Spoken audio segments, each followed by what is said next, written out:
right. I think we're recording now. Yay. All right. So first thing is first, we introduce ourselves. So Allison, if you want to go first. Allison Irby-Latch, and I am the resource allocator this time. I'm Micah, and I'm the facilitator. Then. I am Jennifer Sapiro, and I am the host. And I'm Sarah Bergenfield, and I am the timekeeper by default because Caitlin is sick and can't be here. We miss you, Caitlin. Hope you're doing well. I know. She is in a doctor's appointment, just in case Dr. Chanley wants to know. So we're supposed to discuss our feedback from the previous meeting. Do you guys want me to, like, we don't really need to read it word for word, right? Yeah. Did everybody get to read it? Yeah. Good. And I think based on getting, extra points, I think that shows that we went above and beyond. And I think our conversation flowed nicely. I think as it progresses, we're getting better and learning how to, work as a team. So. And she agreed with you, Jen, that I should have just let it go on her last day. I thought it was interesting her comparing, like, me giving my example of, like, crying at work and then his example and how she thought that emotions shouldn't come into play. I didn't even think about that when, like, Caitlin was talking about it. Like, I took no offense, but when Dr. Chanley said it, I'm like, oh, like, she makes such a good point. Like, I thought about it at the time. Like, I noticed it at the time, and I was like, ooh, it was a teeny bit insensitive, but it didn't bother you, so I thought, all right, that's fine. Yeah. It also shows that when you're in conflict, I know it's not supposed to always be a negative connotation with that, but you're not always aware of how you're coming across to someone, and just something as simple as that half of us didn't even catch, but an outsider did with ease. It just right. That it puts a different light on it completely. Yeah. It could have started conflict, but I mean, I think that it's all in, like, us learning from this class too about, like, how to handle conflict and not to take things so personally, but more so constructive. And, like, that wasn't a jab at me or anything. No, definitely not. Yeah. I thought that was interesting that she pointed that out. So yeah. An example was, so I used to be a account manager for the oncology sales specialist.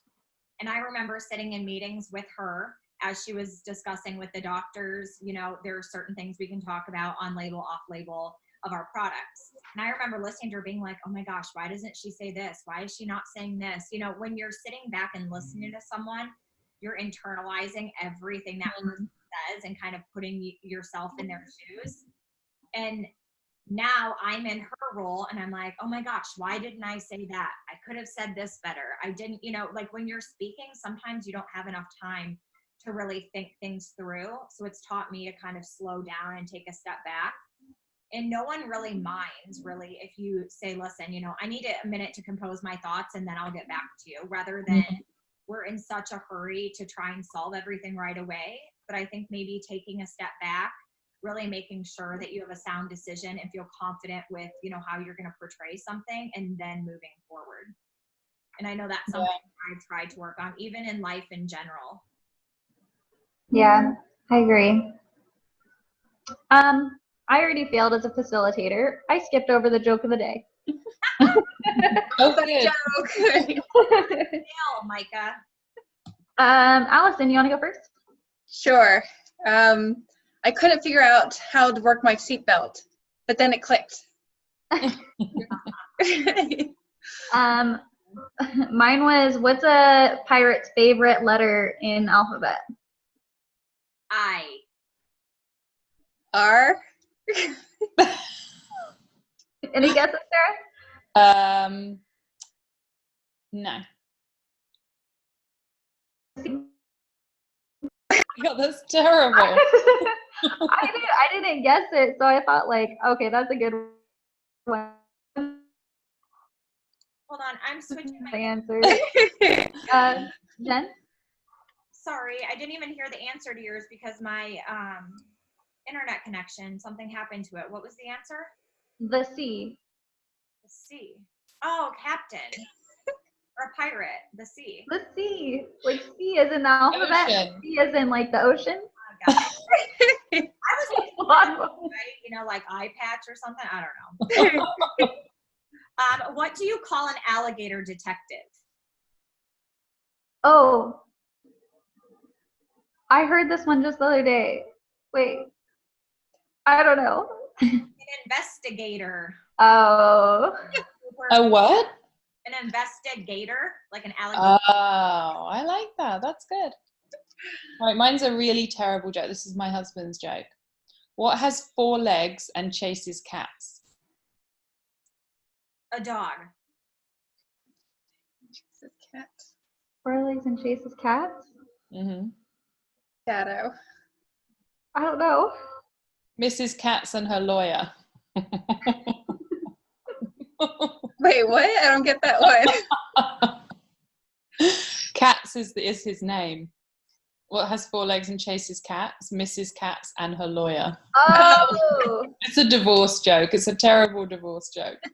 Definitely came from a lawyer. Yeah, definitely. All right.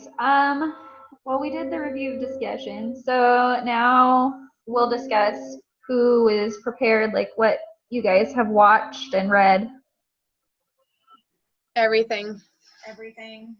I was able to get to everything but the last video. Like I read all the articles, took notes on everything, but wasn't able to get to the last video. So I actually loved the last video the most. Really, I'm excited to watch it. Yeah. So the first video was okay, but the second one I really enjoyed. Yeah. That was Which one? The one about language? Yes. And I then put him on 1.5 speed, and he still took a long time to get Oh through my his God, I thing. found it so boring, that one. Yeah. Did you read everything and watch everything, Sarah? Board too. Yeah. I did everything except I didn't finish chapter 12, Okay. but I've done everything else. 13. 13. We weren't supposed to do chapter 12, right? No, it was just 9 and 13. Oh, all right. Well, then it's a good thing. Crap. So now I have to do chapter 13. Okay. Alright. That's fine. So review the agenda, make any changes, any issues remaining from the previous meeting. I personally can't think of anything. Like we don't have any charter action, I don't think. Does anybody have any thoughts on that? No, it mentioned at the end of last meeting was that maybe we should think about adding like someone who instigates conflict, but I think this team does well enough juggling different perspectives. Like Jen was our conflict person last time, and it worked fine, and didn't even have to do that. I think we don't need to. Naturally. Yeah. Okay. It was chapter 13 I read. I can relax. I thought I read Okay.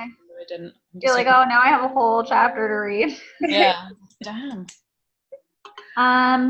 All right, so we can do the team building activity. Did you guys get a chance to read and think about what your gosh, It's kind of a difficult one. This was a bit difficult, and considering after reading the articles regarding, I guess, privilege and everything, I was like, well, my idea was not anywhere near that, so I don't know what exactly she's looking for. This is what it says, an experience that we had. So it says, who we are is not shaped by our genetics, but also by our experiences. Think about a defining moment in your life, briefly share it with your teammates, and explain how it influences you now. Team members should comment on each other's responses. I don't think it really has to relate to like the articles we read, but just something that personally has like shaped us in who we are, and I don't know. I'll go with that. You can go first, Allison. Oh, me first. Okay.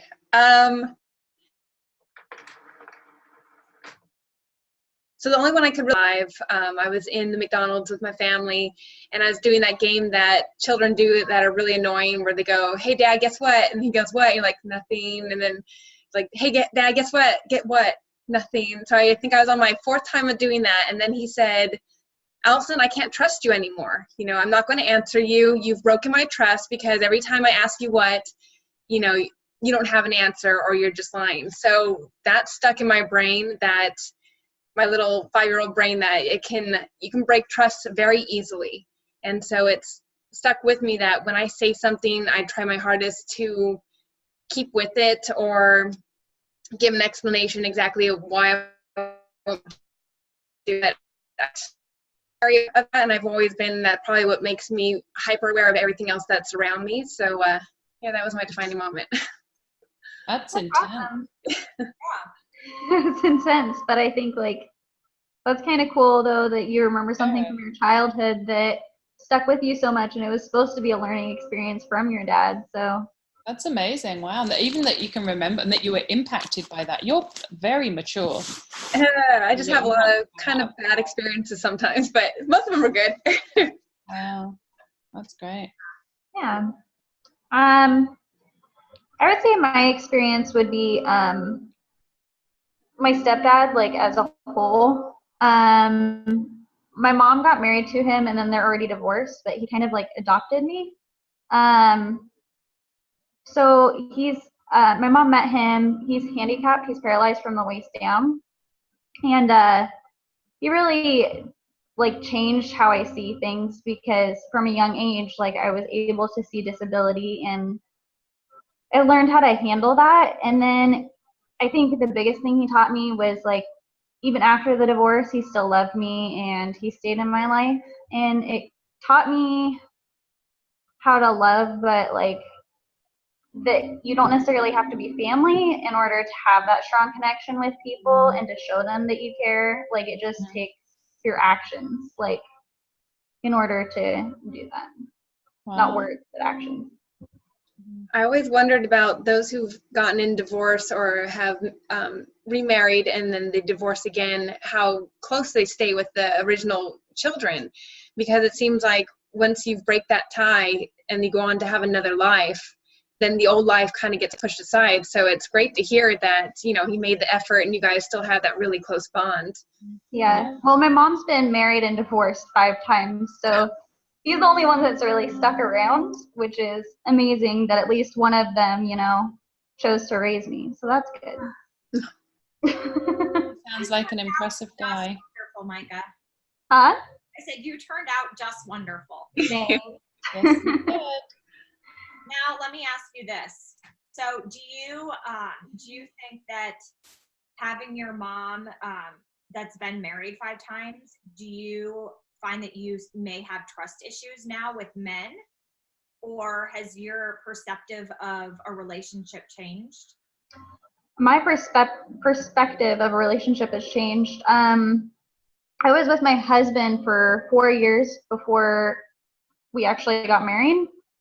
And I think that I just didn't want to get married unless I knew for sure. And I knew for sure, but I wanted to make sure we were together for that long period of time so that we had time to kind of grow up and know ourselves. And I never want to get a divorce. Like, I have nothing against people getting divorces, and I get why it happens, but I personally don't ever want to go through that because I've already gone through 5 in my life. Yeah, that's a lot. It can be like a death. You kind of remind me of my husband. His mom has had, I think, 5 or 6 marriages. His father's had 5 marriages, and he is complete opposite of the 2. So it just goes to show that you don't have to turn out like your parents. Right, yeah. You know, you kind of learn from your experiences that you grew up with, and then you can choose to change yourself and then present however you want to be. So you're not fated to have the bad relationships or the bad choices. So yeah, you're doing really well. Thanks.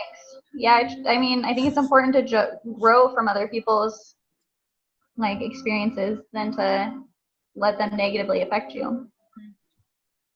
Yeah. Wow. If you want to go ahead and go. Sure. So mine is more of a recent, probably in the last 3 years. So up until this recent job, and this kind of ties into chapter 9, but up until this recent job, I never was passionate about what I did. I always went into work, I did my job, and I left.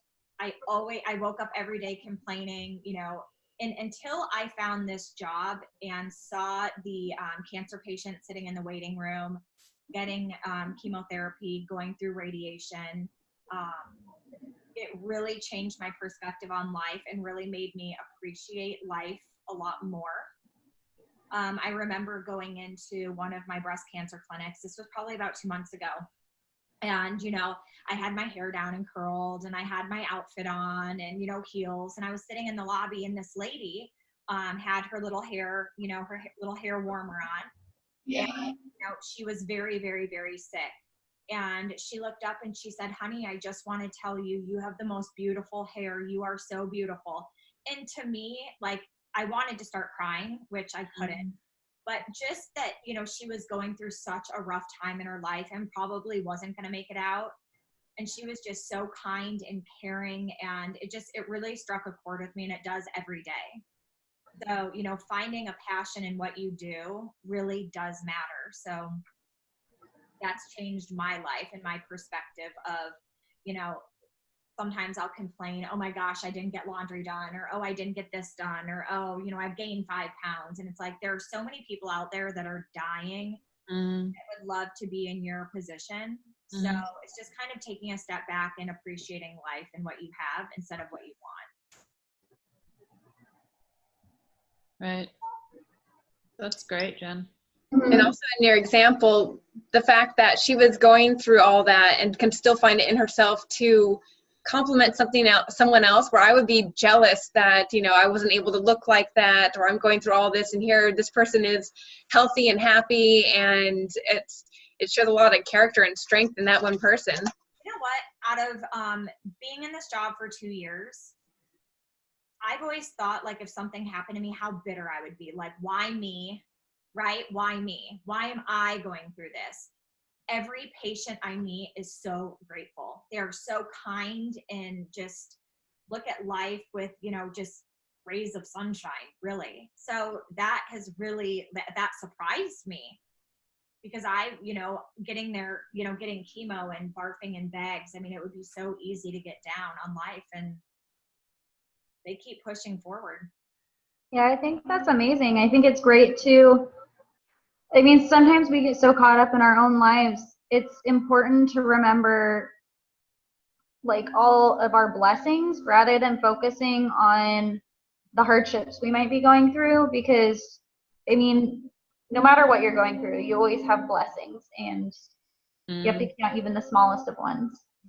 And you know, none of us know how we would react in that situation. Like, it's easy for us to look at that now and think, "Oh, I'd be miserable and it would be so awful," but you'd probably come through that. I'm sure every person has that period, and then they move through that. And it's, you know, if you're contemplating having a limited amount of time left, you know, how do you want to spend it? Yeah. And, you know, talking to my doctors, there's actually a statistic that I was reading.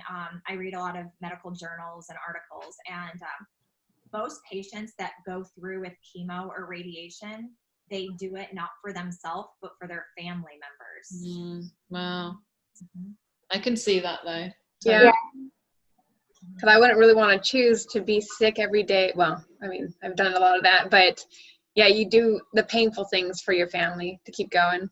Because a lot of, if you think about it, and this will be my last point because I don't want to rant on, but there are a lot of different cancers, obviously, depending on the age they're in, but you're just doing the chemo and radiation to extend your life. You're not going to be cured, right? So a lot of patients will say, "Listen, I do not vomiting and the pain of the radiation." And their family members will be like, "No, you can't give up. Like, we've got to do this. There are miracles." So I applaud anybody that, you know, goes through with something like that. That's tough. So mine was, I had to think about this a little bit, because I don't know. I think the thing that had the biggest impact on me was when I became a business owner. So, you know, I mentioned last week that I'm not very good in corporate environments. You know, like I can follow instructions and stuff, but if I think that somebody is wrong and they're telling me to do something and I think they're wrong, I'm going to have a hard time following through with that. And that has definitely been an issue in past jobs and stuff, especially with guys. Like I've worked with a lot of guys in London, in the city and stuff, and they're just awful to young women, and just the way they treat them and the way they talk to you. And I got into so many fights with people about stuff like that. So anyway, so I was when I moved here, I don't have any family here, it's just me, and I divorced my kids' dad, and I had the three of them and no family here to help me. And they were little, I had three of them under 5, and I was on my own with them. And I hadn't worked since I'd had them, you know, because I was too busy raising them. So when I got divorced, I was suddenly in this situation where I had to provide for these 3 small children all by myself, and I had to take care of them all by myself. And so I got all these different jobs. I had for about 2 years, I worked 5 different jobs, and they were sort of part-time, so I could be with the kids in the morning and then pick them up from school. And so it was all sort of very piecemeal. And I decided that I just couldn't sustain that for very long. So I started a business. I did a bunch of trainings, and I became a Pilates instructor. And a friend of mine who I worked for at the time lent me $500, and I bought my first piece of equipment.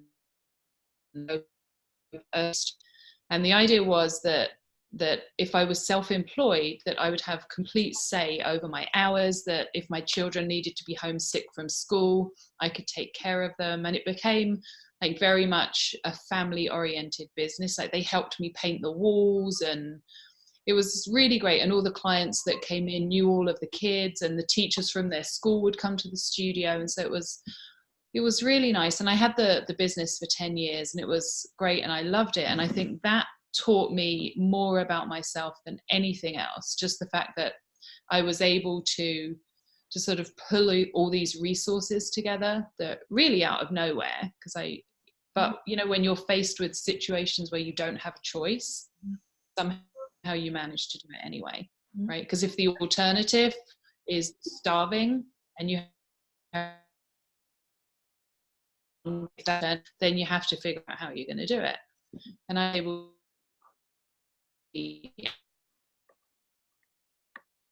to work hard. And if you're willing to just stay on track and just work your ass off, you can do anything. Shows your resilience. Yeah, right. And I think it's been a good lesson for me, definitely. And for them too, to sort of grow up and see that. And they're very resilient. They're super resilient, the 3 of them. And they're very independent. Pilates idea. I was taking classes. One of my friends was teaching, and I would take her class, and she said to me, you know, you seem to really like this and you're good at it, so why don't you become a teacher? So I did this training, and it was like a 1-day training, and it was really terrible, this training. And at the end of it, you know, they sort of gave me this piece of paper, and they said, okay, you can go and teach Pilates. And I remember leaving and thinking, no, I can't. You haven't taught me anything. What are you doing? And I was so offended that they thought that that's all that was necessary to go and do this. So, you know, my nature is that if I'm going to do something, I want to do it to the absolute best of my ability. So I went and I did a whole bunch of other trainings that, like, over months and months and months. I mean, I studied for probably a year straight getting all of my qualifications and stuff. And then, you know, I thought, because at that time, you know, I'm finishing my degree now. You know, I left school when I was 16 in England and went straight to work. So I was pretty, you know, unemployable in a way. You know, here I was in my, oh God, how old was I? In my late 30s, I can't remember now, with 3 small children and no degree or anything. I mean, there was a limit as to what kind of job I was going to get. So I figured I'd start my own. And yeah, I don't think I could ever work for somebody now. Well, that's what gets me most about it was that you didn't do something small like just find another job that pays you more. You went and started your own business, which is immense because you have to think about taxes, finding a place to rent, getting a clientele, keeping it going, and then staff. And I mean, that's not a small feat. And so you don't do anything halfway. That's true. I don't. I have a funny story about Pilates. So I'm a Orange Theory girl. Uh-huh. I love Orange Theory, right? The music's, have you guys been to Orange Theory before or heard of it? I need to. My husband and I had talked about it. Okay. Allison, you don't know. Never heard of it. Oh, really? What? You're all over. He's in Washington. There's nothing like that in Washington. Washington. So Orange Theory is like a circuit training workout. You go there, you do like 30 minutes of cardio. It's like group training classes in a studio, and they keep track of your heart rate, and they have loud like techno music on. So I'm like an adrenaline junkie. I love treadmill. My class is at 5:30 today, like totally ready for it. So my girlfriend, who's long and lean, was like, you need to come to Pilates. And I'm like, no, I'm not going to Pilates, right? Because I always thought about it as, oh, you're going to go on these weird machines and like stretch. She's like, I promise you it's a good workout. And I'm thinking to myself, and I'm like, if we're not running and we're not doing cardio, there's no way it's a good workout. There's no way. So I agreed, and I went with her. I made it through literally 10 minutes of the class before my legs and my butt were shaking. My instructor's like, oh, and she had warned the instructor, so I think they made it harder. But the instructor's like, oh, I noticed that you're going a little slower. And I'm like, and at the end of the class, I'm like, this was brutal. Like, this was rough. Because everyone's always surprised by that. All those small, like motions. I'm like, what do you mean take my leg and just push something? Like, this isn't hard. And then after like 10 times of the little bungee going, I'm like, oh.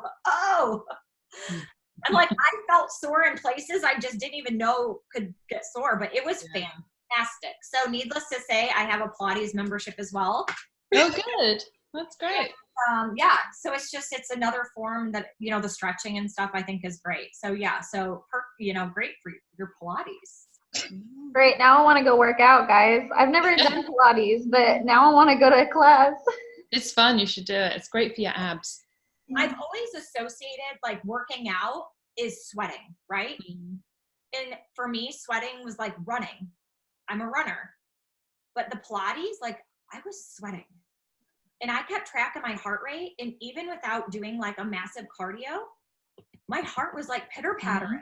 Mm-hmm. And I was like, So yeah, try it. All right. Anything else anybody wants to say on the team building activity? No. Okay. We can go ahead and move to our readings. She left a few questions for us to be thinking about. We talked about the chapters, like what concepts were most meaningful to us. Did the readings reinforce or contradict what we already knew or thought about teamwork? What questions did they raise for you? And so chapter 9, in what ways do you think this team has enhanced the creativity of the team members, and in what way do you think it has interfered with that creativity? So as the facilitator, I'm a little confused as to how to organize like the chapters, because we usually just talk about them, right? We don't really. That's all we have to do. She said in one of the responses is that this guideline is basically for teams that need some way of like flowing because they can't talk. I think what we've done in the past has worked great, where we just talk about, chapter 9, what were, the things that stood out, chapter 13, what stood out, like the TED videos. I think if we just, go that route, usually our conversations, I don't think we necessarily need to do the bullet points or anything. Yeah, that's what she said in the feedback, right? That we didn't need to follow the agenda, that, as long as we're talking. Mm-hmm. long as we're having meaningful conversation about the content that the agenda can be.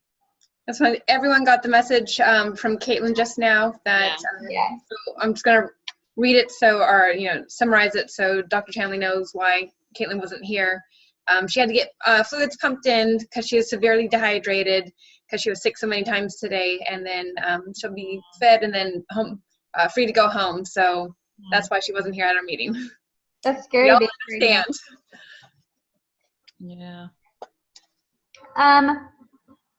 So I wrote down a bunch of notes about chapter 9 while I was reading through it. Do you guys care if I read my notes really quick, and then maybe that'll kind of strike some conversation? So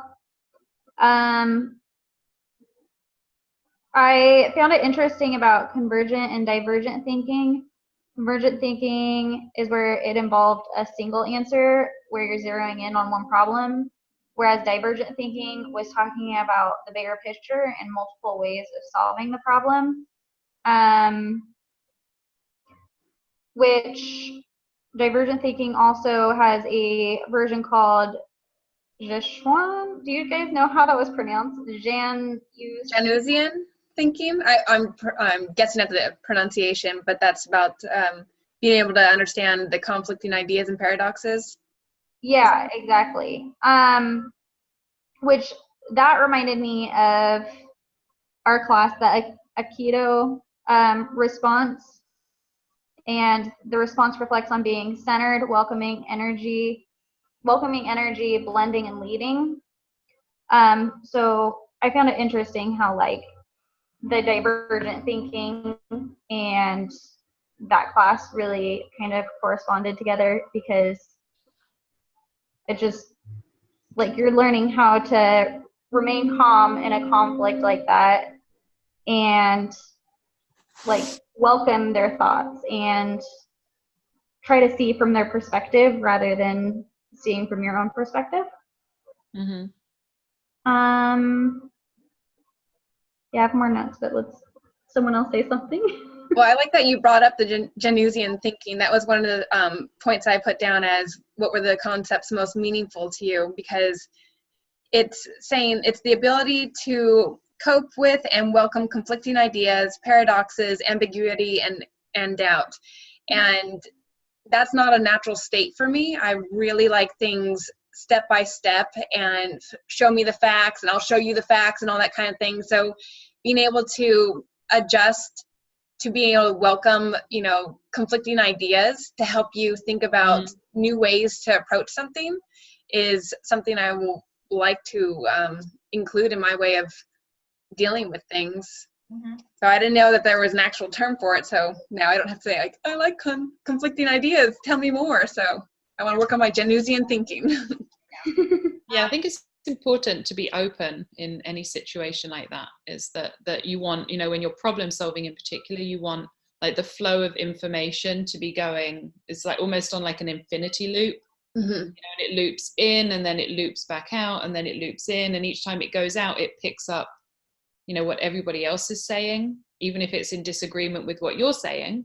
And then as it loops back in, you sort of like, you filter that and you channel it and then you send yours back out again. And I think that's the key to all of that is, and I guess, that is divergent thinking, but divergent thinking seems, the way as they described it, seemed more sort of where the thoughts are flowing outwards all the time, as opposed to like having information coming in and then going back out again, which is more, I think, what the Januzian theory is. Because it's hard to override your initial reaction to like, how dare you contradict me? Or I worked so hard to come up with that solution. So, no, that's not right. So it's a hard thing to get over. But so when Jen did it the other week, I knew it wasn't coming from anywhere like attacking or anything, but that's because we have a feeling of trust. But when someone else does that to you, your initial is that, I don't trust you. Where is this coming from? Like, do you not trust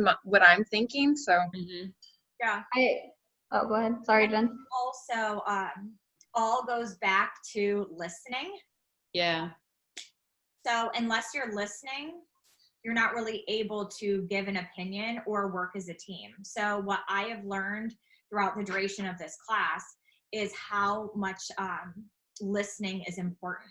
And I remember back to the first video when we all had to go around and talk about things that we needed to work on. Listening was actually one of mine.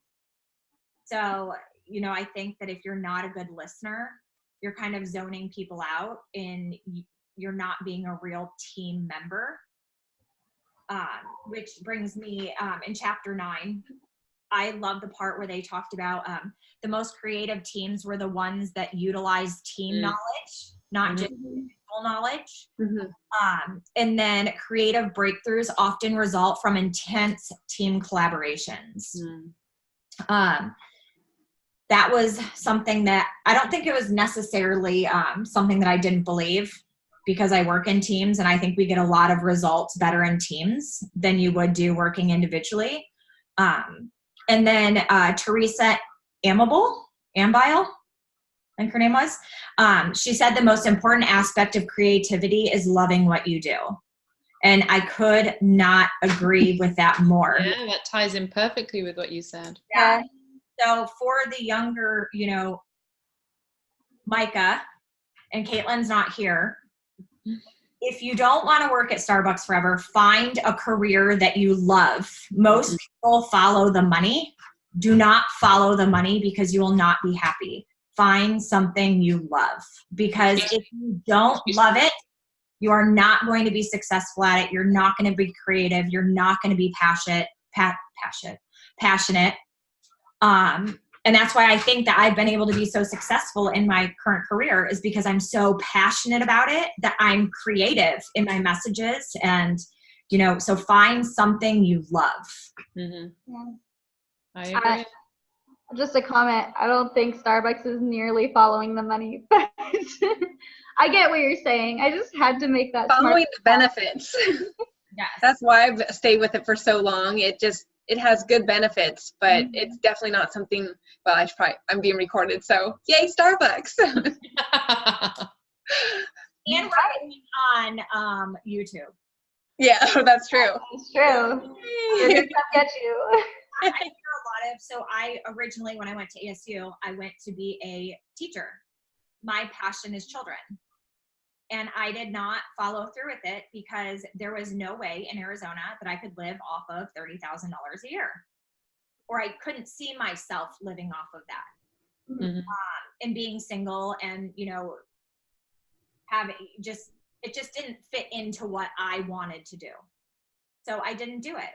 And part of me regrets that, because I think I would have been an excellent teacher and would have been able to, you know, help little kids. But thank God I found something else that I was passionate about. But I spent a lot of years in my life chasing money and doing things that didn't make me happy. And in the end, I wasn't creative. It says that creativity is highly correlated with intelligence, motivation, ambition, persistence, commitment. And in the jobs that I had that I wasn't happy in, I didn't have motivation. I didn't have ambition. You know, I wasn't committed to them. I just went there kind of like a machine every day and just put in the bare minimum. And yeah, so find something you love. Because also, if you love it, your attitude is going to be positive, right? So, yeah. I was looking at the bullet point for chapter 9 when I was writing down my my notes, and it was saying, what is it? How did this team enhance members' creativity? And mine was just learning the different perspectives. And I didn't know, Jen, you were going to tell us about, you know, finding what you love and doing it. But that's something I'm going to take away with me, because I mean, I feel like that, yeah, I've been chasing the money, even though I haven't been successful at it. I've been, what I said, finding the benefits, but that's kept me in a spot where I don't feel creative or passionate about. So it's almost like urging me on to take that risk to find something that I am passionate about. So taking a risk is important, because the way I see it, and I agree with Jen completely, that you will never regret if you take a risk. You will only ever regret if you don't take the risk. Absolutely. Because there are very few things in life that can't be fixed, right? The one thing that's finite is death. That's it. Everything else can be fixed. Everything else can be repaired. Every mistake you make, You pick up, you carry on, you try again. Mm-hmm. But the one thing that you can't fix is when you die. And only here once. You don't get to, this isn't a practice run. You know, you don't get to come back again and think, okay, now next time I'm going to do this and I'm going to do this. This is it. So if there's something that you really love, even if you're nervous about doing it, do it anyway. What's the worst? It takes a lot of guts. Yeah. It does, but it's okay. Your chances are you'll be fine. You'll be great. So well, if I quit my job after the semester, it's your fault, you know. So. And I would be proud of that. Well, I'll give you really quickly a story. So my last job that I was talking about that I was miserable, I worked there for 6.5 years. I had different roles within the company, and I ended up opening one of their branches for them. They ended up hiring someone over me who was threatened and didn't like me, and she ended up getting me fired, needless to say. So I remember the day, and I felt like it was coming, but I remember the day when she called me in, and it was a Friday. If any company ever fires you, they're going to fire you on a Friday, just to let you know. So she calls me in on Friday at lunch and says, I'm sorry, this just isn't working out. You know, we'll go ahead and pack your desk. And I've been at this company 6.5 years. And I got in my car and I started freaking out. I didn't have my degree. I wasn't back in school at this point. And I'm like, what else am I going to do? Like, I've been at this company so long, like I felt like I had no other skills. I had nothing. So I called my mom freaking out, and I'm like, because the bills don't stop, right? Like the bills keep going. And here I am not collecting a check. We got 1 week. They gave me one paid week for every year I'd been there. So I had 6 weeks severance pay. If you've ever looked for another job, it takes 6 weeks to get your first interview, really. Like it's not a, slow process, or it's not a long or slow process. So I ended up getting the job that I have now. And I look back at that day and I remember getting in my car and sobbing, thinking that I did not have the skills to be successful somewhere else.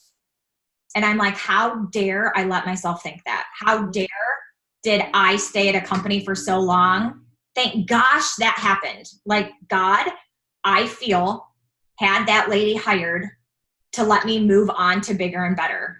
And I am not that money matters, but I am making triple at this job than I did at that job after 6.5 years. I didn't know that at the time, but when one door closes, another one opens. So take a risk, like Sarah said, and you'll be happy. Everything happens for a reason, for sure. Really quick too, Allison. My comment about, Starbucks isn't following the money. I hope that didn't offend you. I just know. I was just joking though, but no, I've been with the company for about 15 years, and that's, like I said, because the benefits are so great. Like I have major health issues, so what keeps me there is the worry that it won't cover the medical bills if I go somewhere else, or if I'm in between jobs and waiting for healthcare to kick in. So it's pretty much fear that keeps me rooted where I'm at. But hearing Sarah and Jen talk about their successes lessens the fear of it. Yeah. But remember, finding a job when you have a job will always be easier. Yeah. What is keeping you from working at Starbucks and looking and seeing and interviewing on your time off at another place to see what's out there? You don't need to take every job that's offered to you. And I'll tell you, Starbucks may have great health benefits, but that's something that you ask another company that you interview with. What are, it gets to there, like, what are your health benefits? Because every company normally, if they're a known company, will have good health benefits, right? Like a corporation or something. So that's another thing to look into, is that you don't have to take every opportunity that's offered, but at least you should see what's out there just to see. Sometimes I'll go on interviews just to go on interviews.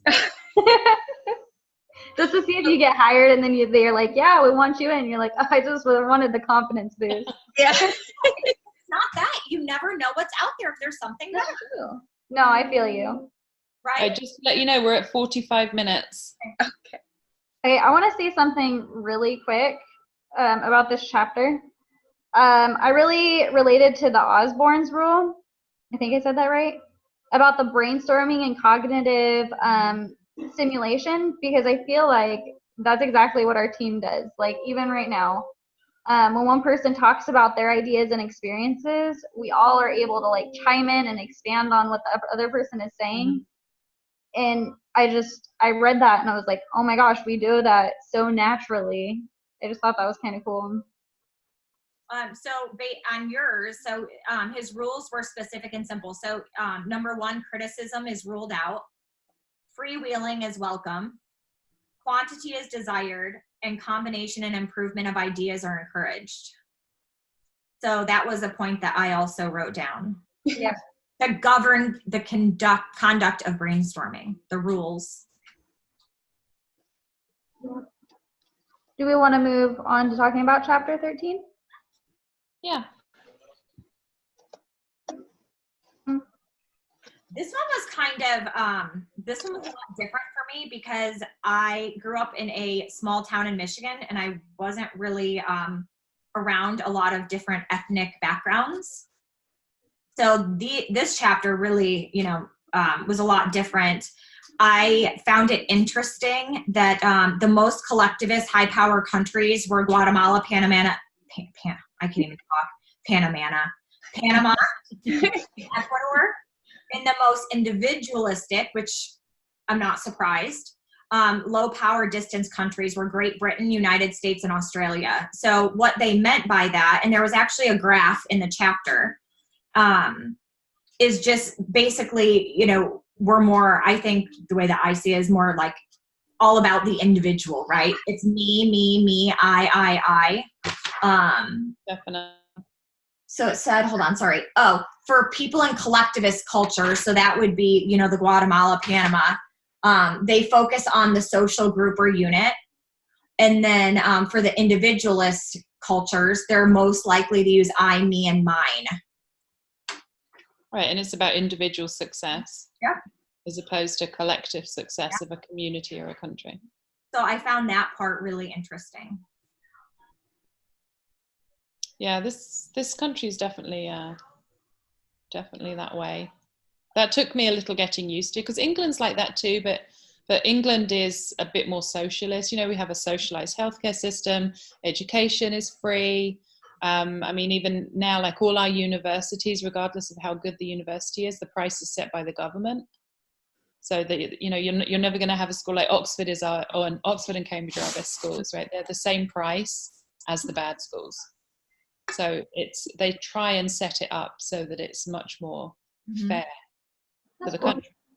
I mean, it's still a capitalist society, but it's much more even. The economy is more even than here, and I struggled with that when I first moved here. But interestingly enough, I know that what I did with my business and the success I had in my business, I would not have been able to do that in England. Mm-hmm. Why? Because the culture is not, so the flip side of that, right, is the culture is not set up in the same way for individual success as it is here. So here it's sink or swim. Right, there's no healthcare system, right? Alison, you worry about leaving your job because you have health issues and you get benefits. Like that's a crime that you have to stay in a job that you don't particularly enjoy because you have a medical condition. Like that's horrendous. And this is, I think, the only industrialized nation in the world where that's the case, and where medical bills are the leading cause of bankruptcy. The number one cause of bankruptcy are medical bills. That's despicable, right? But the flip side of it is when you live in a culture like that and an economy like that, it forces you to work hard and to keep pushing.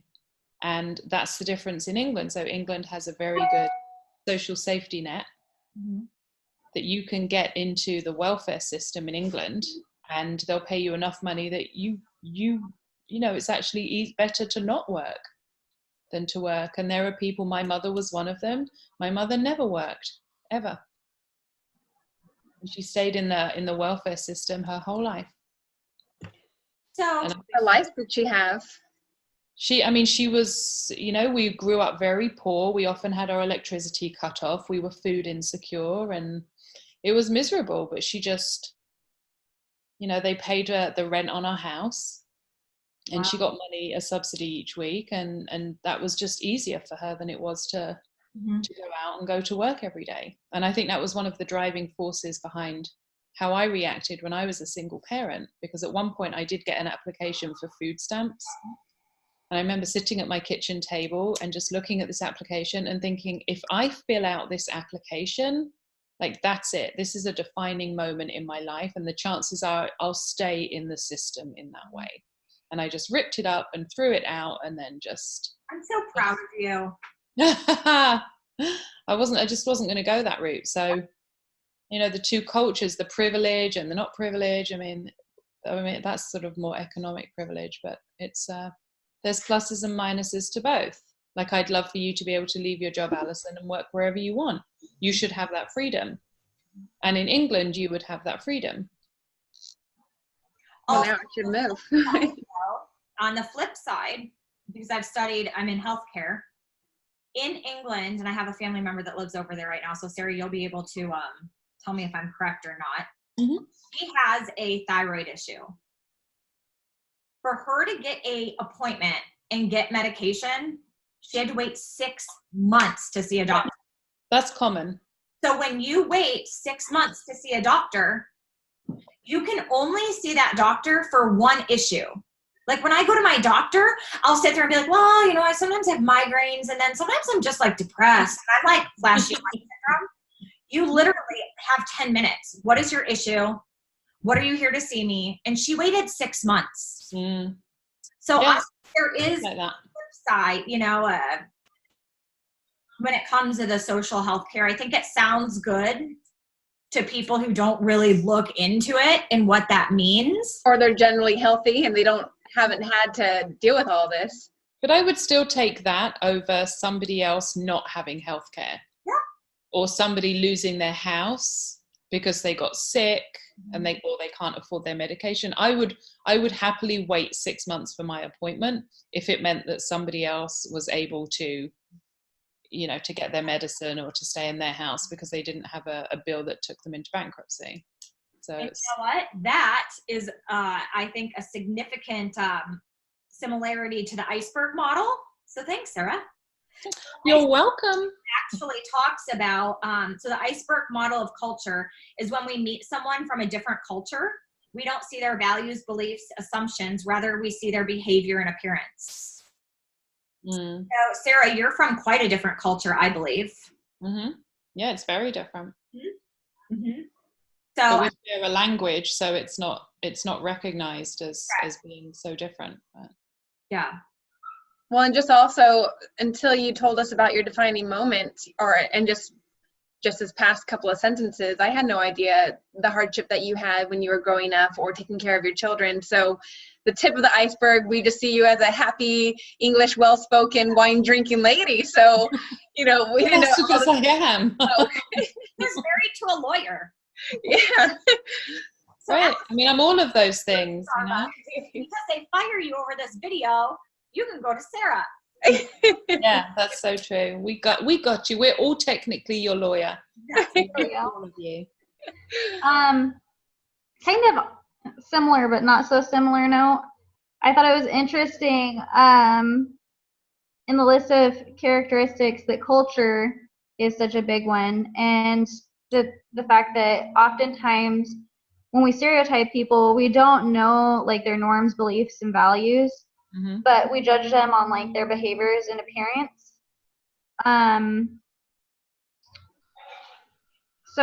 But we don't like know their background, and we just don't judge them as like their whole culture, their whole group, but them specifically. So then we quickly make these stereotypes that like we see another person, we're like, oh, you must be like that person. But just because one person's blonde and has this personality, like that doesn't mean that this blonde is going to have that same personality, Yeah, I liked how the book called out the differences between stereotypes and prototypes. And before this chapter, I didn't really know the meaning of prototype other than like, you know, you make a model and this is what you're gonna, it's like in the technology phase.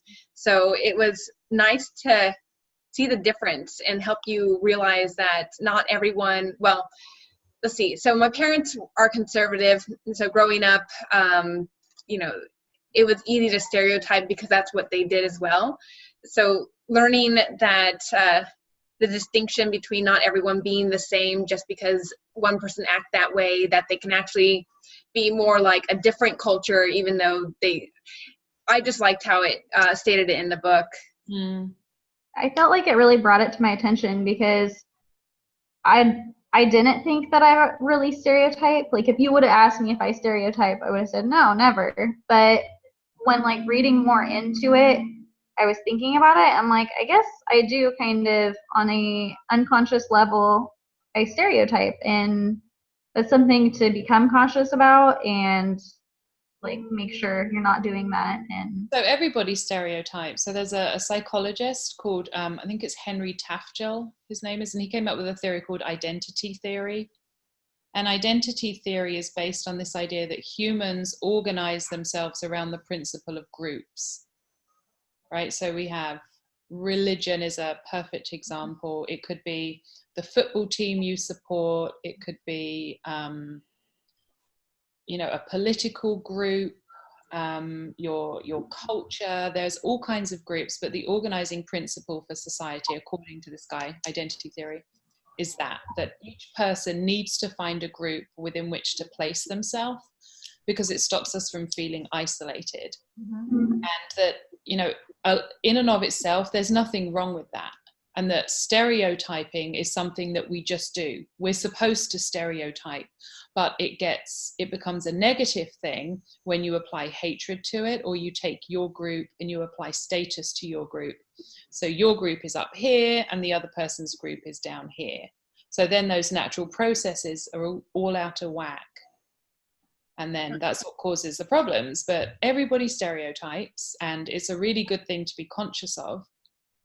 And I think a lot of the American culture stereotypes because we're not worldly, and it brought it up in one of our articles that we were supposed to read. I can't remember what the exact title is, but it's not necessarily entitlement or privilege that we're unaware of. It's just it's not part of our daily life that we're, you know, we have a whole bunch of other things that we're worried about. So I was kind of curious about, Sarah, how do you know a lot more about our culture than we do, just because you're aware of kind of an outsider point of view at some points? I mean, I possibly, you know, I don't know what you guys know about your culture, but I definitely read about it a lot. And as an outsider coming in, I had to learn about it. I had to learn about your legal system is different. Your political system is entirely different and makes no sense to me. So I had to learn about all of those things. And then, you know, I'm lucky enough that I come from, you know, I'm in Europe, I'm a European. So we learn a lot about European culture. And, you know, when I was 15, we would go to France to buy our cigarettes and our cheese. You know, you'd go for the day. Like, so we had access to all of those different cultures. So everyone that I know from home has a passport. You know, when I moved here, I would meet adults who'd never had a passport. No passport. I don't have one either. See, that's not likely that would be the case if you were in England. You would travel a lot more. And so your perspective would automatically be different. So I'm not sure. Oh, go ahead, sorry.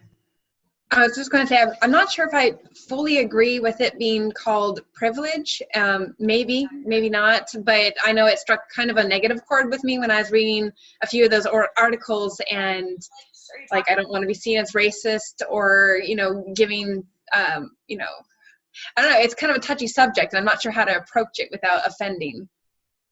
So I also felt the same way as you.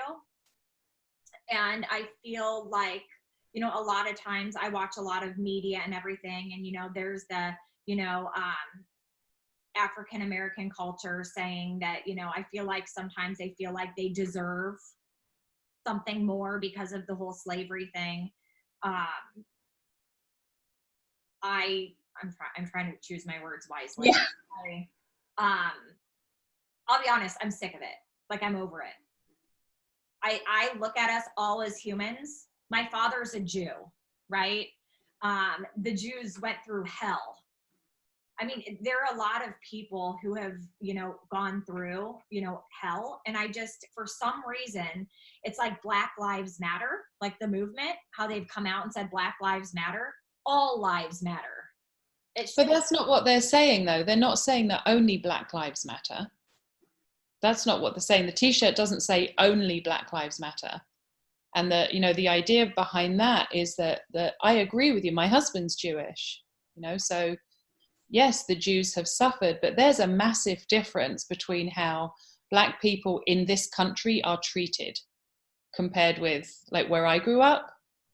Like and I don't know, we don't even need to get into that, but there's a huge difference. And the issue is that racism happens every single day.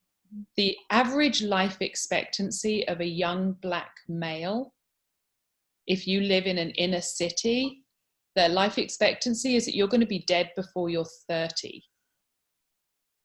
Right? So if that were happening to the white people, right, the privileged people, that just wouldn't fly. Like, there's no way that would fly. So the issue with racism is it's I mean, I respect your opinion about being over it, but you can't be over it because there's an entire community of people that don't get healthcare, right? The group of women who are most likely to die in childbirth, Black women in America, are dying in childbirth in America. Like the inequality is just horrifying. And until we address that, you can't, I don't know, I feel like we all have a role to play in that. And part of what being privileged is, I'm privileged. I grew up poor, really, really poor, but I'm still privileged because I'm white, because I'm not going to go into the street and be treated the same way a Black person is. My son is 16. He drives around. I don't worry that he's going to get pulled over by a police officer and shot. That's not something on my radar. But for most Black women who have children and their sons are driving around, that's something that they have to talk to them about. And racism is everywhere here, and it's entirely different here than it is in other cultures. And so I think I have a Black Lives Matter t-shirt and I wear it with pride, because they're not saying only Black Lives Matter. They are just trying to get us to focus on the fact that they're suffering, and they're suffering in a big way. Yeah. They're the population that's least likely to be educated. They're the population that's most likely to live in poverty. They're the population that's most likely to be incarcerated. Right? They're the population that's most likely to die young, that's not going to have access to healthcare. And at some point you have to ask yourself, why is that happening? That's not just bad luck. And that's what I was going to kind of get to. It's not that, and I read into the shirt in a completely different way. I thought it meant something else, so my apologies. That's all right. And I haven't really done, the research on, why.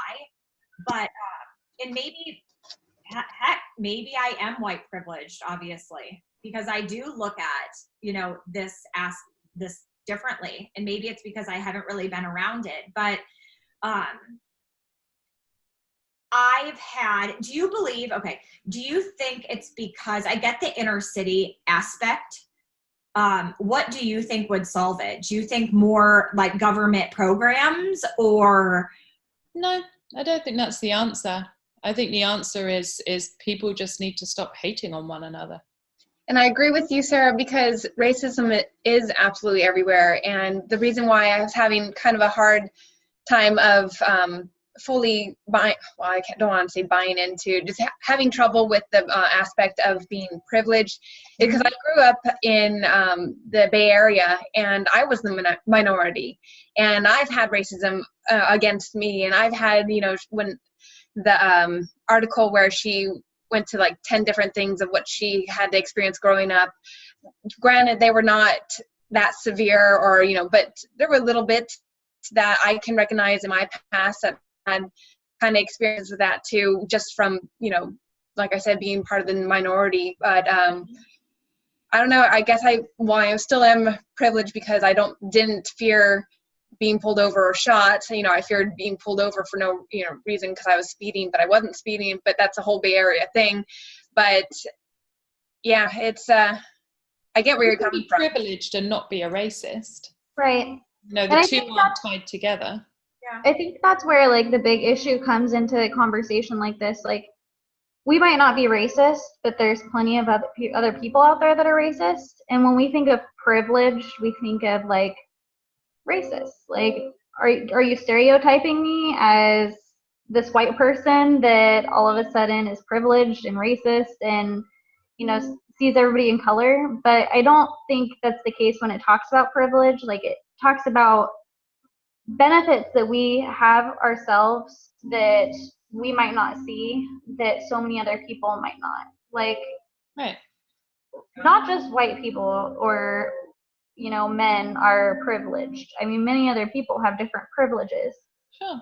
It's just this certain type of privilege that they're talking about is white privilege. And like, I know, like, I think it can be kind of frustrating when you think about it, because I don't know about you guys, but like sometimes African Americans or even other cultures, like for example at work, they weren't African American, but it was an Asian woman, and she came in and one of my coworkers couldn't understand what she was saying, and he kept asking her to repeat what she said.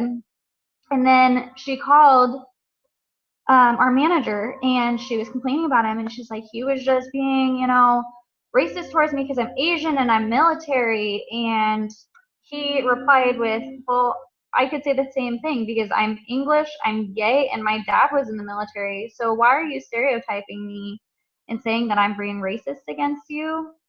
Mm-hmm. Like, because she obviously thought he was privileged. But does that make sense? Does where I'm trying to correlate make sense? I think so. I think what's important to remember about privilege is that if you go through the day, sorry guys, never thinking about what color you are, you're privileged. I'm privileged. I know it. I live with it. I feel it. I have raised my children. I tell my children every day that they're privileged and that they have a responsibility to do something with that privilege, because they have certain benefits and advantages that other people don't have and won't have. And the system is stacked against those people. And that's what privilege is. A privilege does not mean that you know, you move through the world and you stereotype everyone and you're racist and you're hateful. That's not what privilege is. Mm-hmm. Privilege is that you have an advantage over somebody else. That's all it is. And so I think if you can think of it in those terms, it becomes like actually a really beautiful thing that will just make your heart grow bigger and bigger, as opposed to thinking, well, I don't want someone to call me privileged because it's a negative thing and it means that they think less of me and that there's hate involved. And that's why it was so hard for me to feel to understand the articles, because I did have that kind of almost feeling like being attacked, but that's just right. My own inability to fully assimilate everything that's going through it and kind of try to divorce myself from it and just view the actual message, because that's a normal reaction. Yeah, that's normal to think that and to question that. But you know, one of the things that you could do, and this is something that I do, is if you have friends in your life who are a minority, talk to them, ask them about their experiences. Just say to them, you know, what's your life like on a daily basis? Like, how does the color of your skin impact you? Does it impact you? And just listen to what they have to say. And I think you'd be really surprised at how much they're impacted. Well, moving to Washington, there's not a lot of minorities anymore. So you've changed, not that you've changed my mind, but I love the, you know, perspective that you gave. And I felt, I almost like that was one moment where I didn't think about what came out of my mouth when I was like, I'm so over it. That's okay. But I didn't mean, I should have reworded it. So I didn't mean to say like, I'm over it and crap on those people or crap on whatever. I guess I'm just frustrated with the whole, I should just not watch the news. Maybe that's what I need. Yeah, I don't watch the news. I read the paper and that's it. And then I disengage. But Jen, just your comment was, it shows that we have a trusting, culture right here in our group, and that you felt comfortable to say something like that. I mean, you could have rephrased it like you're thinking now, but it led to a good conversation, and we got to hear a lot from Sarah, and that made us both think. And I don't know, I'm glad you were able to feel like that. Yeah, me too. I'm glad you said it too. Like Black Lives Matter, I read, because reading that Black Lives Matter, I'm like, well, no way, like Black lives do matter. But I didn't know the educational piece behind it. Right. So the difference is, and here's how you know that we're from a privileged group, we don't need to wear t-shirts that say White Lives Matter, because everybody knows that. The world is set up that way. The world has always been set up that way. It's wrong, but the world has always been set up that way. And so we've never needed to print and wear a t-shirt like that. Yeah. And so that's the way you have to look at it. What is this particular population going through, that's how they need to bring attention to their struggle. Good point. Yeah, I think the biggest, really redefining our definition of privilege, I think, makes the biggest difference in a conversation like this. Just because privilege could be defined in so many ways, and then when you actually dig deep and you figure out what privilege stands for, kind of changes the way you talk about it, Yeah. I looked at it completely different until Sarah actually pointed out. And also the tone that it's presented, I felt the articles were, the first one was obviously a bit angry. And then the other one about Americans not being worldly or cultural, that was, kind of, I felt that a little bit negative. And then plus I was embarrassed because I couldn't, speak for certain, any of our actual history or anything outside of our country. But then Sarah's tone of being calm and rational and, not just these are the facts, take it, so it really matters how it's presented. Agreed. Yeah, it does, right. And don't be embarrassed by the fact that you might not know something about your culture. Just think, oh, you know what, maybe tomorrow I'll look something up. I'll find out one fact about my culture that I didn't know. I will get a passport in a couple of months. That would make me really happy. So in one of the TED videos, I think it was the second video that I enjoyed the most. In the video, a really great point was made. It said, privilege is invisible to those who have it. Exactly. That's exactly right. So that was a quote directly from one of the TED videos. And when I took that note, it obviously didn't sink in. But really, that just proves, privilege is invisible. Right. Right. That's true. Because the people who don't have it are painfully aware of the fact that they don't have it. It's in the air around them. It affects how they function on a daily basis. But for us, we don't have to think that way because we have it, and so we never even have to think about it. Jen, are you referencing the funny little guy who was talking about women's? Okay, that's the first video. The second one was the boring one. I liked the first one, although I would like to point out the irony that in a section of the class in this module that we're talking about privilege and diversity, that both the videos were white men. So give us a different perspective here. Oh, good point, Sarah. I agree. How did that happen? There's a lot of stuff on TED that you don't have to have two white dudes telling you, how privileged we are. It's give us a different perspective. Yeah, that's an amazing point. I do want to bring up something even though I didn't really care much for the second video, just because it wasn't as entertaining as most of the TED videos are. He mentioned about there being 1,000 different ways of seeing the world, and our place in it. And then that leads to 1,000 views, I'm sorry, 1,000 views, and then they are the foundations of thousands of unique sets of knowledge. And it's hard to, sorry, my voice is going out. It's hard to remember that we're kind of wanting everyone right now, the feeling of America is by the, the leading political heads or whatever. Everyone wants to be assimilated inside. Everyone needs to be the same and get all the rights and privileges everyone needs.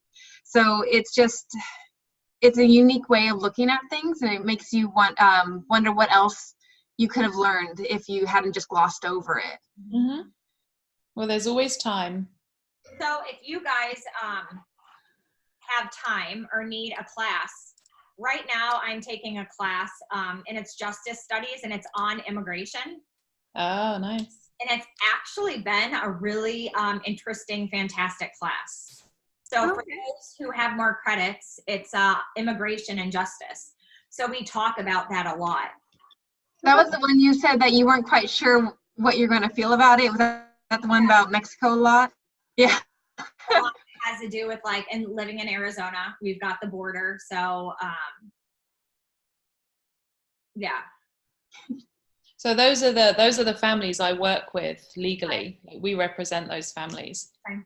So I'd love a class like that. I mean, oh, you'd love it. It's a phenomenal class, and a lot of it is a lot of postings on your thoughts. There's not a right or wrong answer, but it talks about it was, I think, 50 myths. One of the book was 50 myths of immigration in America. One of the myths is that illegal immigrants or immigrants take the American jobs. Mm-hmm. In all reality, they take the jobs that the Americans don't want and won't do. Right. So it's, I mean, especially you, Sarah, being in that field, I mean, it's a phenomenal class, and you could probably offer a lot to it. So, yeah. It's an easy A for you, Sarah. Yeah. I've got to find one more to do. So. And there's not any exams, so that helps. Oh, even better. I read that stuff for fun anyway. My shelves are full of books like that, just about other people's experiences, because we're all the same.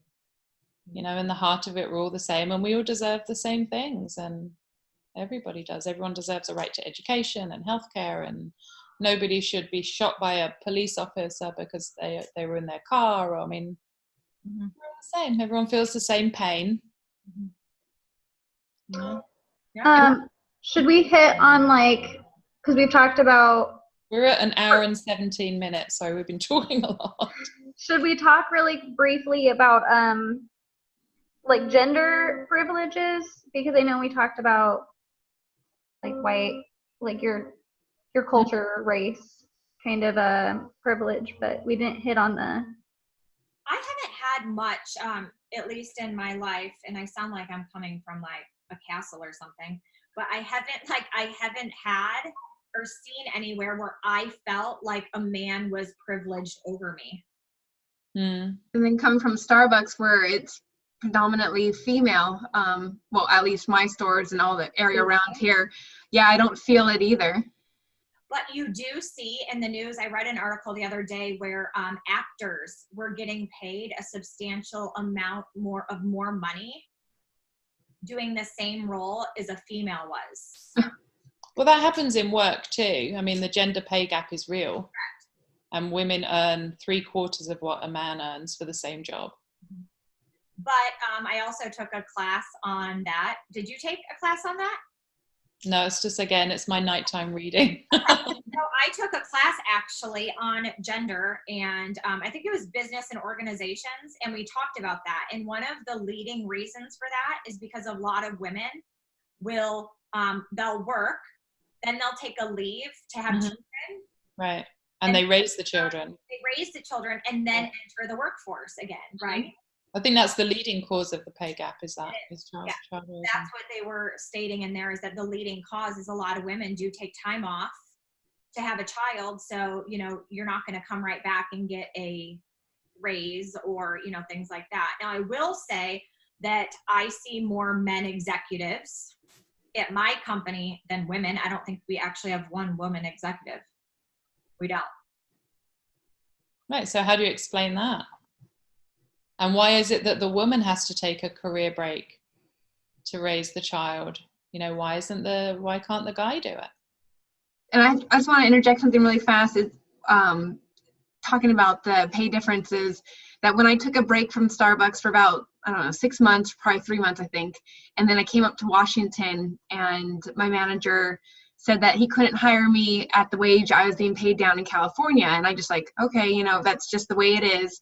And then fast forward to another manager, and a couple years later, one of our other partners had left for about a year, but he was able to successfully argue his way back to his starting point, or his the wage that he left at, with no qualms about it. So it's just like, it's almost like the females are women are, I don't know, we're not taught to fight for our own rights, and so we just kind of like, well, I guess that's the way it is, we'll just work harder. So right. And then they have the feeling like, okay, well, I can do this. The worst it can be is just being shot down. And to me, it's like, oh, then I'll be embarrassed if they say no. So right. Well, that's one of the reasons why I suggested my friend Amanda for the interview, because she's awesome. She's my age. She's from Australia. She has 4 degrees, including, I think, 2 or 3 master's degrees. She's so smart and so fierce, and she faces sexism and gender discrimination on a daily basis. I'm totally down for having her. But she's so much fun to talk to, but it would be like a very relatable experience for you to hear, you know, a woman at her level and her level of education.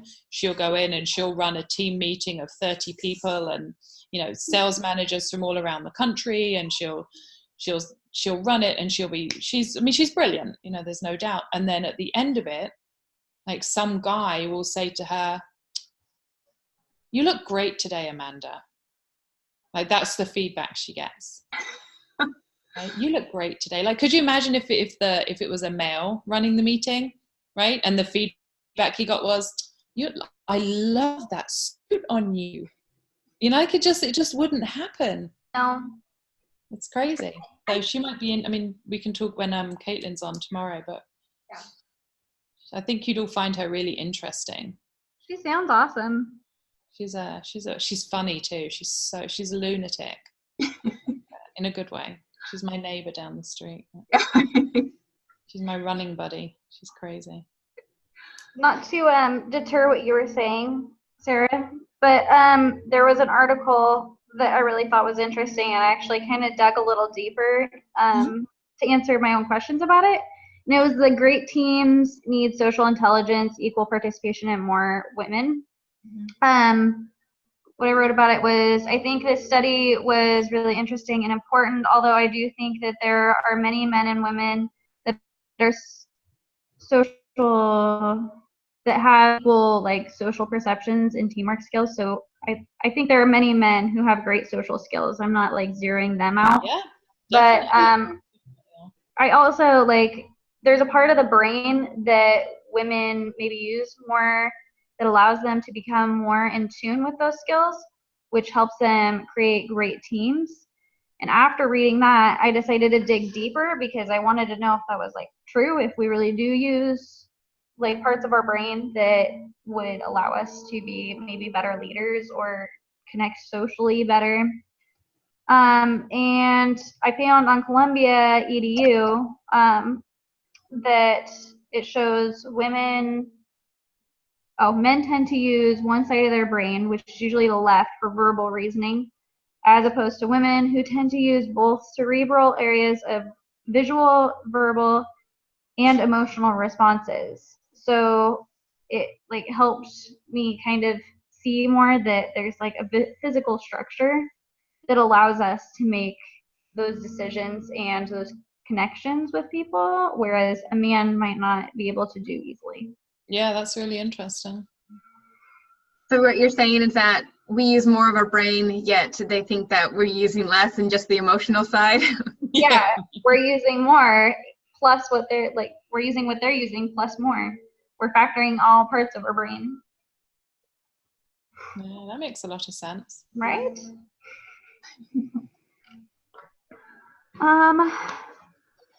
Anything else you guys wanted to say about the readings videos or the government whatever.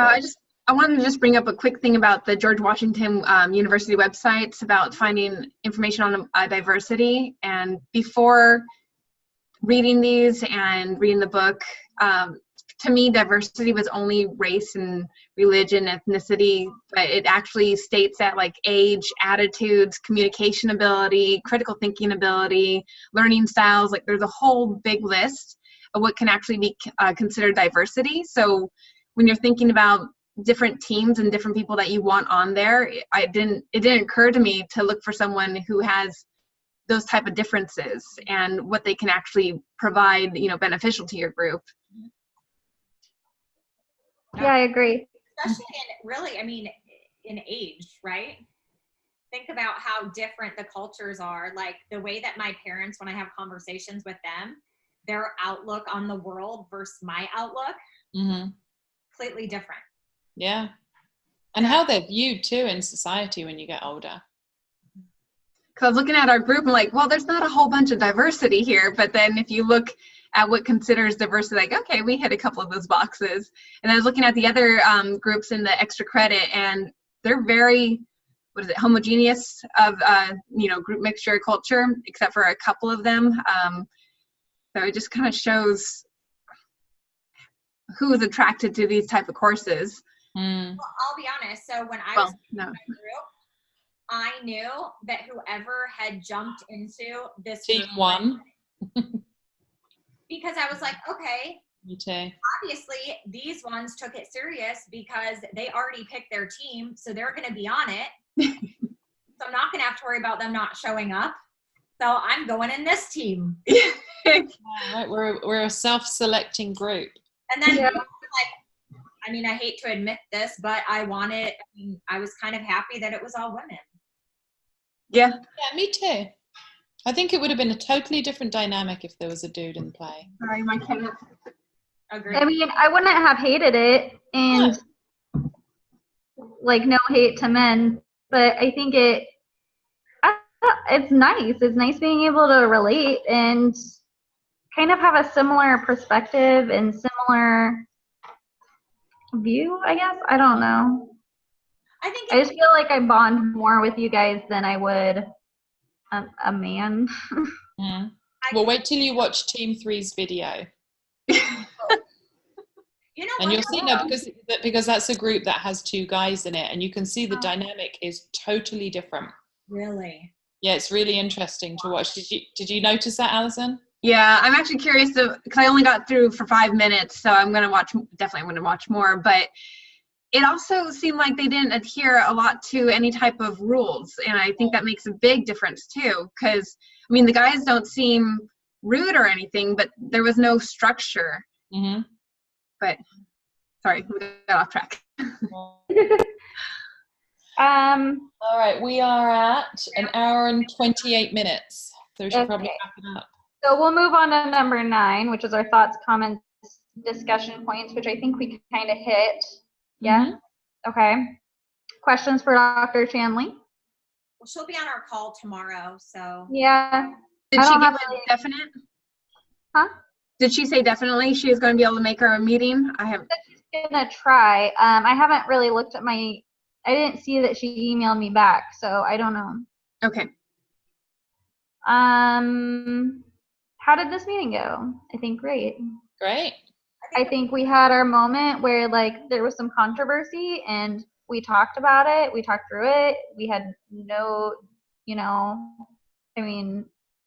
we're respectful and everything. So yeah. I think it's a good conversation through all of our discussions. I was trying to piggyback on what Jen, not doing what Jen did last time, but just figuring out something that would help improve her performance. And I was trying to not say so and then peter off because I get uncomfortable after I stop speaking, but I don't think I did that very well. So I don't think I just did it again.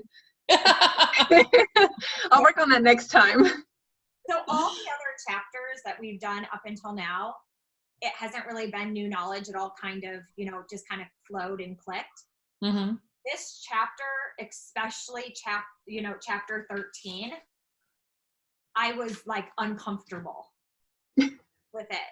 So, were you uncomfortable with the the articles or the actual text? Because I was fine with the text. I think I was out of my comfort zone. Mm-hmm. Because I'm so familiar with like team effectiveness and all of that. And I guess the culture part of it, I'm not very cultured. It threw you for a loop. You think how you can take these skills, right? And you can take all that discomfort, and when you're in a situation that you're on a team with someone from a minority, it's going to change how you interact with that person for the better. But here's the thing, they're saying that you can learn about it, brush up on some of the cultural aspects, when to use silence, when to, get closer due to different cultures. But unless you've already studied that, I guess you can just ask blunt questions. But I mean, how do you really get to that aptitude of knowing how to interact with each culture? You just take your cues from the person. You just watch their body language and watch, like personal space, like the distance between people is a big cultural indicator. Some cultures they'll get very close to each other, and other cultures will keep a much larger distance. Just things like that, and just so kind of mirror them. Yeah, exactly. But what if they're trying to, I guess, minimize the cultural differences? Then how do you know that you're blundering into something? Then you can just be aware of, chances are you're going to be, and again, this comes back to the privilege thing, and I'm not making privilege a negative thing. I'm talking about it from a positive aspect. Chances are, if you're in a group and there's somebody from a minority, right, you're coming at the relationship from a more privileged standpoint, in terms of you're going to be a little bit more confident. You're going to be more aware of social cues, language. You don't know if the person is a foreign language speaker. All of these things come into play. And so just be aware of that power dynamic, because that's really what it is. It's the power imbalance that can cause if you let it, or if you create it. Chances are you won't. But And Jen, I'm probably superimposing my feelings onto you, but maybe some of the uncomfortableness of learning about what's in this chapter is because growing up, it was very much kind of everyone be the same, don't call attention to the differences, be colorblind.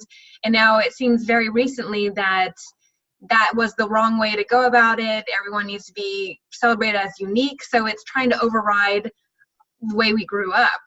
And, I don't really know how to approach it the correct way. Because, am I going to be too blunt, or is it, a taboo thing to talk about, or do you really want me to ask you the questions? So I don't know what to do. It's kind of hard, because, and I don't I shouldn't feel bad about admitting this, but for some reason I always am, is that I grew up in a very prominent family to where we never struggled for anything. I've never had, we always had everything. And I'm very fortunate that happened, but sometimes I think I lack the knowledge and empathy of someone that did have to work for everything they have. That, like Sarah mentioned, she was trying to figure, how am I going to get food on the table, right? There were times where my mom made food, I'm like, I'm not eating that. And she'd be like, okay, well, what do you want me to make you then? I didn't have to go through normal struggles that a lot of people have had to go through. So I don't understand. I'm willing to understand. Right. I don't understand because I've never had a struggle. Nothing ever has happened to me to where I'm like, oh my gosh, I don't know how I'm going to eat next week, or right. And I've been very privileged, and I understand, and I'm very grateful that that's happened. But obviously this meeting has really made me understood that maybe I do need to speak to people and ask more questions. And, I think a lot of people kind of keep to themselves and don't let that part of them out, that they went through struggles. Right. Maybe that's another reason why I haven't heard. I don't know. But I think that's why I come from that perspective. And it's kind of like the Republican standpoint, right? I'm a registered Republican. I know, Sarah, you're spewing fire at me through the screen. No, not at all. So I'm partyless. Yeah. I have no party affiliation. It's kind of like, the Republican Party has said to like, we just want to keep making the richer and let the poor get poor. I mean, I donate a ton of money to different organizations and I'm all about helping people who need help, right? But there comes a point in time where if they're not trying to help themselves, I don't think that the whole help thing, it's a whole other ballgame. But so that's where I'm coming from. I guess I just don't understand. And that's kind of naive and awful on my point. So I don't think it's awful on your point at all. I think, speaking your mind and being honest with us and, we're just talking about how we feel. I think by being open and talking about how each of us feels just helps us learn from each other. And I mean, you said that you felt like you were learning from us. I feel like I'm learning from you. And me too. It's interesting to hear that someone has a different perspective than what we might have. And I think that's important. Like, you're showing diversity, right? We're all showing diversity. Thinking. And just when you were talking about that, Jen, is just the article's focused on just one point of privilege. Well, maybe not just one point, but it seemed to have a theme.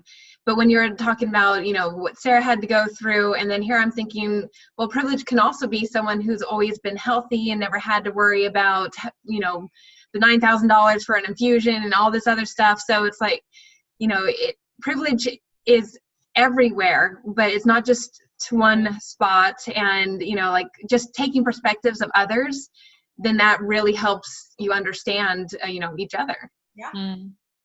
So the one thing that I want to just add super quick is that, for Alison and Jen, you said that the chapter 13, like some of the subject matter or the articles, some of it made you feel uncomfortable, right? So my challenge to you with a very open, loving heart is to ask, like, to just think about that and think, like, see if you can pinpoint why it made you uncomfortable. And we don't have to talk about it. We don't have time to talk about it tonight. You never even need to tell me, but just for your sakes, what about it made you uncomfortable? Like, why would it make you uncomfortable? And there's just like I think that's process there, and that it might shed some light on some other things, and ultimately you're just going to become bigger and more wonderful as part of it. Thank you. Dang it, Sarah, you're making it a life lesson than just a homework assignment. Everything's a life lesson. No. Yes. Listen, I'm married to a Jew. Everything is a life lesson. Seriously. So awesome.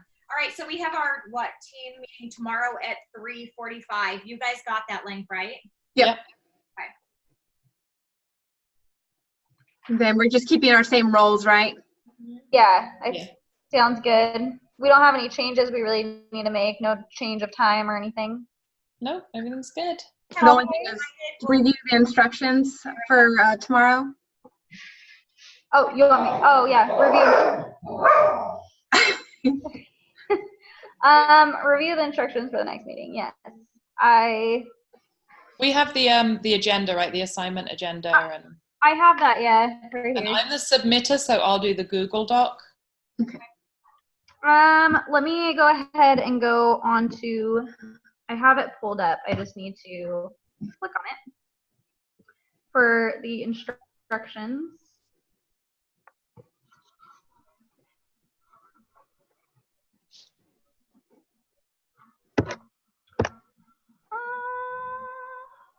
Interview, plan, assignment, discussion.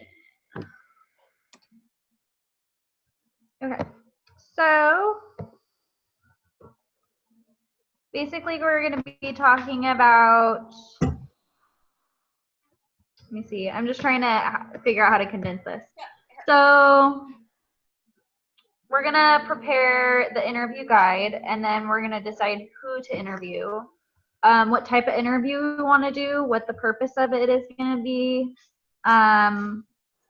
We already have our team members and like our roles, so that's not going to be a problem. We have to come up with questions. Like she said, she suggests that we type questions into our computers, so we can cut and paste them into the Google Doc. Smart. So, how many do you think that we should do? Like, what should our goal be per person? How many? Oops. You want to go for at least a minimum of 5? Yeah, I think. Launching another video on accident. Minimum of 5 sounds good.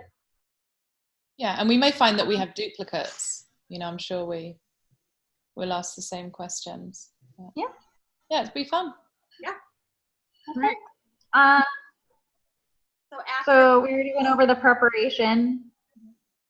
Basically, maybe I would suggest read through the interview instructions more thoroughly because it was really long, so I didn't read it word for word. That way we all come prepared and knowing what we're going to do. And that's about it. We invited Dr. Chanley, so we are all set. Just one quick thing. I guess we can talk about it on Thursday. I was just going to mention the extra credit. So you guys said tentatively Friday. You can eke out a half an hour for it? Yeah, we could even do that by text message and just figure out. All right. We can loop Caitlin in on that too. Okay. Thanks for a great meeting. Thank you all for being so open-minded and I'll think about what you said, Sarah. And go and enjoy your orange theory or whatever craziness it is. I'm gonna go run. Yeah, you only got a half hour. Or what time is it there? I don't know. Well, I have to drive there. It starts at 5:30. Oh, okay. So, get all ready. Get jacked up. All right. See you guys tomorrow. All right. Good night, guys. Bye. Bye.